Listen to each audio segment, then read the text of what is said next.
Us. We bring in now from the great state of Texas, one of their senators, Ted Cruz, the man who had a good deal of success at the poker table alongside of me. Have you heard, Senator, yet when our great poker match is going to air on television? Clay, I haven't heard. They said about a month, but I don't think they have a firm date yet. Yeah, we haven't heard yet. We'll let you guys know because I think people will enjoy that. We had a great table. All right, what's not going great, Senator, and I appreciate you coming on with us because Buck and I wanted to talk about this, and it's absolutely perfect timing. There's viral drone footage from down along the border showing thousands of people right outside of our border trying to cross. You obviously represent the state of Texas and are well informed with what's going on down along the Texas border. How bad is it? What is Biden doing? And what is the solution that we could have here based on your understanding of the situation? Well, it is horrific. The video that has gone viral is of the Del Rio Bridge, and there are over 8,000 illegal immigrants who are gathered there. Many of them are Haitian, and it is the processing center is simply overwhelmed. We've had well over 1 million illegal immigrants cross since Joe Biden became president. We're on a pace to have over 2 million cross this year. I was down at the border just a couple of weeks ago, and the volume is massive. It is overwhelming everything. It is a humanitarian crisis. It's a public health crisis. It's a national security crisis. The Donna tent facility, which are the Joe Biden cages, where there are thousands upon thousands of little boys and little girls just crammed in those cages.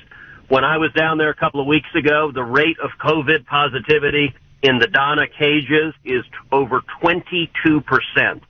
And this is all the direct result of Biden and Harris, their open border policies. Every child trafficker, every human trafficker, every narcotics trafficker in the world has heard Biden's message that the borders are open, and they're coming in massive, massive numbers.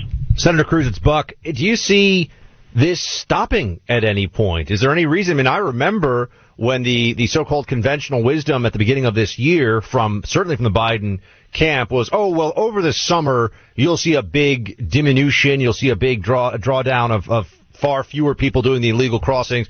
Turned out that was not the case. We had 208,000 last month. We're having 200,000 a month now through the summer months, it seems, and on pace for well over 1 million illegals entering the United States this year. Going to be closer to 1.5 or 2 million. What stops the situation? I mean, are we just at the point now where the Democrat Party feels like it's worth it to take whatever heat they get in order to get the votes in the long term? Well, that's a big part of it, that Biden and Harris made promises to the radical left, to the open borders left, and the promises they made were that they would not enforce the border. No matter what, it would be open borders. And so the challenge they face is they have no way to fix this crisis because they have created it. And what they're counting on is the corrupt corporate media simply refusing to cover it. And by and large, the major networks, CNN, they don't cover it. If you watch Fox News, if you watch Newsmax or OAN, or you listen to your show, you know about what is happening at the border. But if you watch CNN, there is no border crisis. It simply doesn't exist because the corporate media are willing to be propagandists. And the Biden administration is counting on that. And the frustrating thing is we know how to fix this. We don't have to ask hypothetically. Last year, just 1 year ago, we had the lowest rate of illegal immigration in 45 years. And what produced that was an agreement that President Trump negotiated with Mexico. It was called the Remain in Mexico Agreement. It worked incredibly well. And on his first day in office, Joe Biden ripped that international agreement to shreds. And we went from the lowest rate of illegal immigration in 45 years last year to this year, the highest rate of illegal immigration in over 20 years. And they don't intend to change, even though a federal court has now ordered them, the Biden administration, to return to the Remain in Mexico policy. They are effectively defying the federal court and defying the U.S. Supreme Court, which left that court ruling in place.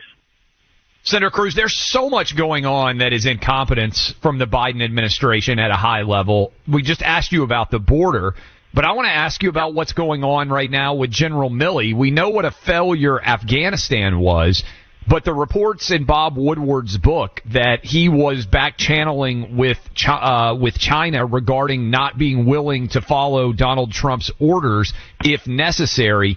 How alarmed should Americans be by that revelation, presuming that it's true? And should we have an investigation of some sort to figure out exactly what General Milley did and when he did it?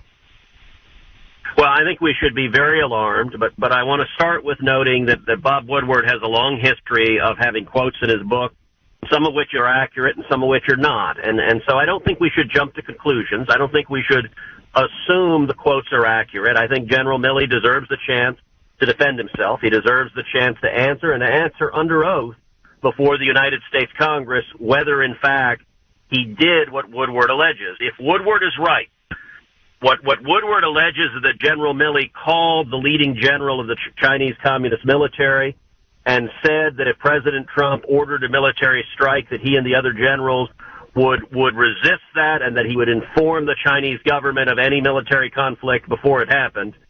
If that occurred, it is deeply, deeply concerning. It would be a gross dereliction of duty. It would be breaking the chain of command. Our Constitution establishes civilian control of the military. And for the chairman of the Joint Chiefs to defy that would be deeply concerning. But I think General Milley deserves the chance to address it directly and defend himself and answer whether that is true or not.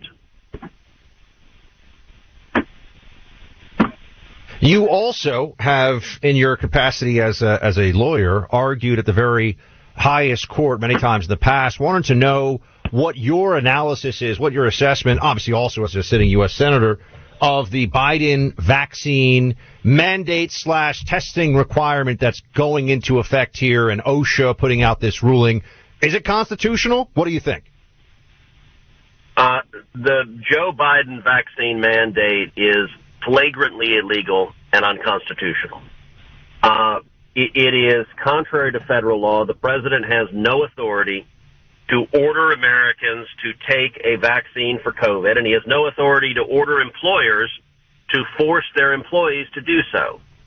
They are trying to do so through an OSHA regulation. OSHA is the Occupational Safety Hazard Administration. It regulates dangers at the workplace, things like asbestos. It doesn't have any authority over your personal health care decisions, which should be between you and your doctor. Now, Biden issued this mandate for two incredibly cynical reasons. Reason number one is they desperately wanted to change the subject from Afghanistan. Afghanistan was such an absolute disaster. It's the worst foreign policy catastrophe in a generation. And it was the first issue on which Biden was getting criticized, not just by Republicans, but by Democrats and even by the press. And the corporate media have been Biden's biggest defenders, and they turned on him in Afghanistan. And the Biden White House knew that if they issued this vaccine mandate, that like sheep, the corporate media would circle the White House and defend it, and that's exactly what they're doing. And so they, number one, wanted to change the topic from Afghanistan, but number two, Joe Biden knows this is illegal. The Biden White House knows this is illegal. Ron Klain, the White House chief of staff, retweeted a comment that this is just a workaround. That was the term that was used, a workaround around federal law. But what they're counting on is that millions of people will obey before the litigation can be over. Typically, litigation takes months or even years, and by the time this order gets thrown out in court, an awful lot of people will have simply complied. And I will say, sadly, for a lot of big business, there are a lot of big businesses in America today that are eager to comply, to force their employees to get vaccinated, and to tell their employees, hey, it's not my fault, I'm just following federal law. And so it's really Joe Biden in bed with a giant big business corporation. Senator Cruz, I know you've seen some of the videos that are going viral. We talked about that to start the show. The situation in Target where some random guy is hectoring a woman who's not wearing a mask. Also, a black family in New York being kicked out of a restaurant for not being able to show their vaccine papers. Have we created, and has the Biden administration aided and abetted a otherness associated here where we are treating people who are unvaccinated or might have natural immunity but have not had a traditional vaccine as second-class citizens? And how do we rectify that if you agree that that's starting to occur?